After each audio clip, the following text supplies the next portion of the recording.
Hello guys, इस video में हम कंटिन्यू करेंगे अपने कोर्स को और चैप्टर कवर करेंगे मेन लाइन।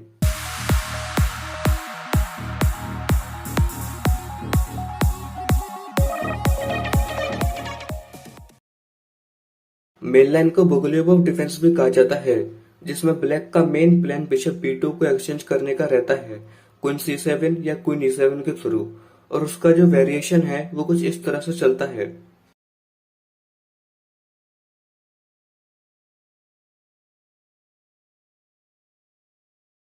कैसल के बाद हम खेलेंगे नाइट e5। अब यहाँ से हमारा मेन चैप्टर स्टार्ट होता है। अब तक तो सिर्फ हम डेवलपिंग मूव्स ही चल रहे थे, अब हम मेन लाइन कवर करेंगे। हमारे लास्ट मूव नाइट e5 खेलने के पीछे जो हमारा रीजन था वो था पहला कि वो b8 to h2 diagonal stop कर रहा है, जिससे ब्लैक की अटैक करने की पॉसिबिलिटीज कम हो जाती हैं। दूसरा कि वो e5 ब्रेक को स्टॉप कर रहा है। तीसरा कि वो इनडायरेक्टली डायरेक्ट नाइट e4 को स्टॉप कर रहा है। कैसे, वो हम बाद में देखेंगे। अभी हम सबसे पहले देखते हैं कि ब्लैक के पास क्या क्या पॉसिबिलिटीज हैं गेम कंटिन्यू करने की। इस चैप्टर में हम ब्लैक के साइड से 6 प्लान्स को देखेंगे और उन्हें बीट कैसे करना है ये देखेंगे। ये वीडियो हमारे पहले प्लान के ऊपर रहने वाला है। सबसे पहले प्लान में ब्लैक ट्राई करता है हमारे बिशप d3 पर अटैक करने का, और वो ये 4 तरीकों से कर सकता है। पहला, ब्लैक पहले अपनी क्वीन डेवलप कर सकता है, फिर c इंटू d4 मार के नाइट b4 खेलकर हमारे बिशप d3 पर अटैक कर सकता है। दूसरा, ब्लैक क्वीन डेवलप करने के बाद डायरेक्टली नाइट b4 खेल सकता है बिना d4 पर एक्सचेंज करे। तीसरा, ब्लैक क्वीन डेवलप करे बिना ही नाइट b4 खेल देता है। लास्ट, ब्लैक पहले ना तो क्वीन डेवलप करता है और ना ही नाइट b4 खेलता है, वो पहले c इंटू d4 मार देता है और फिर क्वीन c7 या नाइट b4 खेलता है। तो चलो अब एक एक करके कवर करते हैं चारों तरीकों को। पहले ऑप्शन के अकॉर्डिंग अगर ब्लैक अपनी क्वीन डेवलप करेगा तो या तो वो क्वीन c7 खेल सकता है या फिर क्वीन e7, क्योंकि और कुछ खेलने का कोई मतलब नहीं है। वैसे ज्यादातर ब्लैक क्वीन c7 ही खेलता है, क्योंकि क्वीन e7 में वो बिशप a3 इजीली नहीं खेल पाएगा, क्योंकि हमारी नाइट अभी तक b1 पे ही है।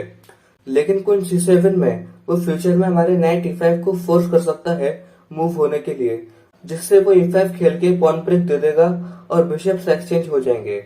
इसलिए हम खाली क्वीन c7 को ही कवर करेंगे। क्वीन c7 के बाद हम खेलेंगे f4, फिर c into d4 into d4 and then knight b4।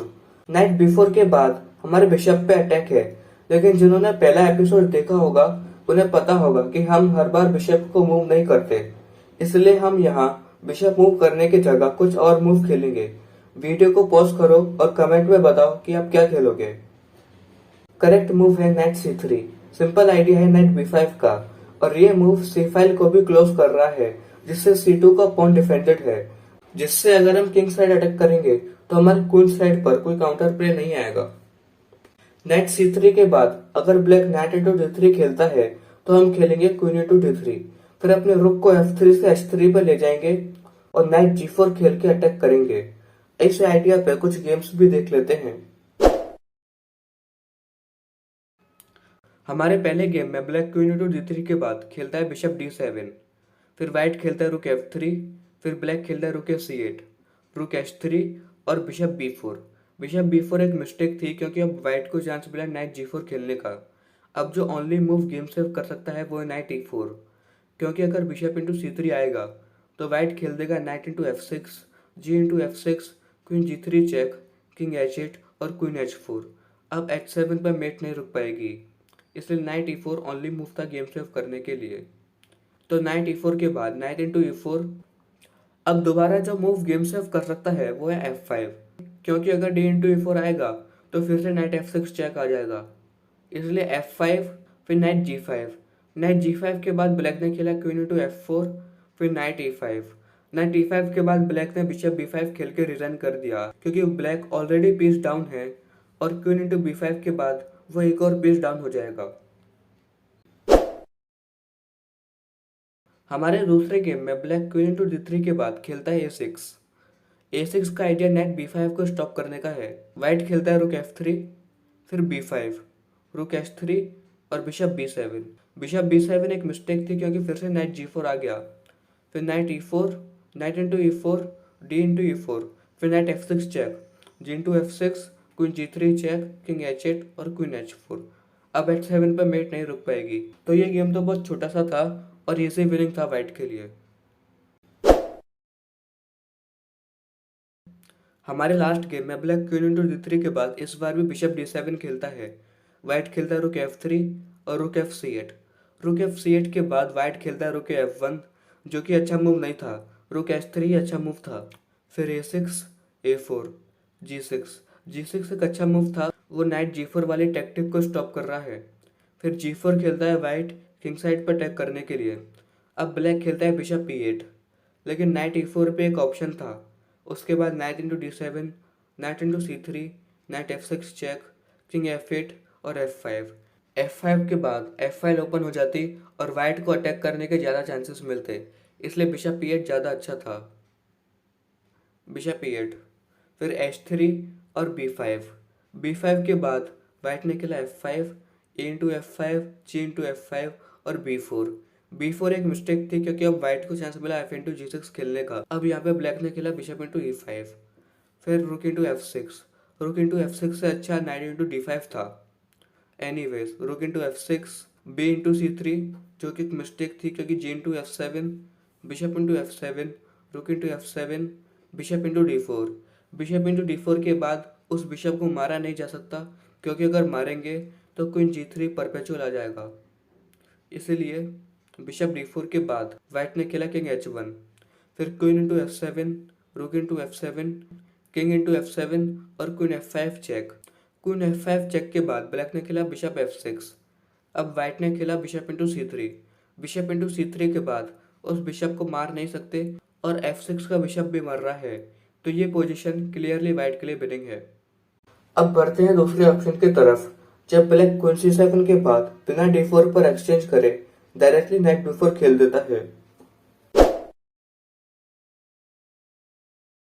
अगर ब्लैक डायरेक्टली नाइट B4 खेल रहा है तो इसका मतलब है कि वो अभी अपने पास ऑप्शन सेव रख रहा है C इंटू D4 मारने का। इसका मतलब है हमें कुछ ऐसा मूव खेलना पड़ेगा जिससे अगर बाद में C इंटू D4 आता है तो हम उसके लिए प्रिपेयर्ड रहें। तो वीडियो को पॉज करो और कमेंट में बताओ कि इस पोजीशन में क्या खेलना चाहिए। इस पोजीशन में भी करेक्ट मूव है नाइट C3, क्योंकि अगर नाइट C3 के बाद C इंटू D4 आता है तो हम E इंटू D4 मारकर अपने पहले वाले ऑप्शन में ट्रांसफर हो जाएंगे। लेकिन जो मूव हमें इस पोजीशन में परेशान कर सकता है वो है A6। A6 का आइडिया है B5 और C4 खेलने का, तो A6 को डील करने और C5 को स्टॉप करने के लिए हमें यहाँ मारना होगा D इंटू C5, फिर bishop into C5, queen into C5। Black के लिए ज्यादा अच्छा नहीं है क्योंकि हम कभी भी नाइट A4 खेल सकते हैं। एग्जाम्पल के लिए बुक में एक लाइन दी है, उसे देखते हैं। क्वीन इंटू C5 के बाद जो बुक में लाइन सजेस्ट करी है वो है क्वीन F3। F3 के बाद जो बुक में मूव बताया है वो है नाइट D7, फिर knight A4, queen C7, bishop into H7 check, king into H7, queen H5 check, king G8 और night into D7। Knight into D7 के बाद वाइट की पोजीशन क्लियरली विनिंग है, क्योंकि अगर क्वीन इंटू D7 आता है तो bishop into G7, king into G7, queen G5 check, king H7 और रुक F3, और अब H3 पे मेट नहीं रुक सकती, इसीलिए क्वीन इंटू C5 ज्यादा अच्छा नहीं था। बिशप C5 के बाद हम खेलेंगे रुक F3, और फिर अगर नाइट इंटू D3 आता है तो इस टाइम हम C इंटू D3 मारेंगे, क्योंकि क्वीन इंटू D3 यहाँ काम नहीं करेगा, क्योंकि A3 का पॉन अभी भी वही है, जिससे हम अटैक के वक्त क्वीन को G3 पे नहीं ले जा पाएंगे। और क्लियरली C इंटू D3 के बाद व्हाइट की पोजीशन और डेवलपमेंट दोनों ब्लैक से ज्यादा अच्छे हैं। तो अब बढ़ते हैं तीसरे टॉपिक की तरफ, जब ब्लैक क्वीन डेवलप करे बिना ही नाइट B4 खेल देता है। अगर ब्लैक डायरेक्टली नाइट B4 खेलता है तो हम D इंटू C5 मारेंगे, फिर बिशप इंटू C5 के बाद इस टाइम हम अपना बिशप सेव कर लेंगे बिशप E2 खेलकर। बिशप E2 के बाद ब्लैक के पास बहुत सारे ऑप्शन हैं, इसलिए यहाँ कोई मूव डिस्कस करना सही नहीं रहेगा, इसलिए मैं आपको आगे का व्हाइट का प्लान बता देता हूँ। हम A3 खेलेंगे और नाइट को पीछे भेजेंगे। अगर नाइट C6 जाता है तो हम उस नाइट को एक्सचेंज कर लेंगे और फिर बिशप इंटू F6 मार के अपनी पोजीशन को अच्छा कर लेंगे। लेकिन एक चीज का यहाँ पर ध्यान रखना है, अगर क्वीन C7 या बिशप D6 आता है तो F4 खेलना है। एग्जाम्पल बिशप D6, फिर F4, queen C7। Queen C7 के बाद हम खेलेंगे C4, फिर नाइट e4 आ सकता है। उसके बाद अब हम खेलेंगे a3। अगर नाइट c6 वापस लेगा ब्लैक तो उसे हम कैप्चर कर लेंगे, फिर नाइट d2 खेल देंगे। अब बढ़ते हैं इस वीडियो के लास्ट टॉपिक की तरफ, जब black directly c into d4 खेलता है। Black c into d4 into d4 के बाद क्वीन c7 या नाइट b4 कुछ भी खेल सकता है। तो अगर नाइट b4 आएगा तो हम बिशप p2 खेलेंगे, और अगर क्वीन c7 आएगा तो हम f4 खेलेंगे। और हमेशा ट्राई करेंगे कि हम पोजीशन को पहले तीनों ऑप्शन जो हमने डिस्कस करे हैं उसमें ट्रांसपोज कर पाए। तो इस वीडियो के लिए इतना ही। अगले वीडियो में ब्लैक के साइड से दूसरे प्लान को डिस्कस करेंगे। Thank you.